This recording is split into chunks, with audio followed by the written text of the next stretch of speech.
Atas nama sejarah dan negara sambunganlah, saya sudah menaikkan surat pernyataan kemerdekaan Aceh Sumatera pada 4 Desember 1976, yang telah memberi hak kepada saya untuk berbuat demikian sebagai pewaris yang legal dari Kerajaan Aceh Merdeka yang berdaulat dengan tidak perlu pemilihan umum yang mustahil dilakukan itu.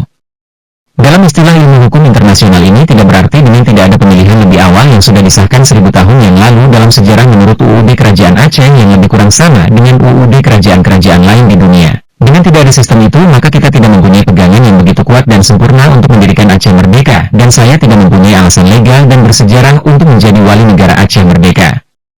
Apa yang sudah kita lakukan itu adalah cocok dan sepadan dengan hukum internasional dan dimengerti penuh oleh bangsa-bangsa dunia. Karena itulah kita mendapat simpati dunia yang besar. Menjadi orang Aceh Merdeka berarti menjadi seorang warga negara Aceh Merdeka yang selalu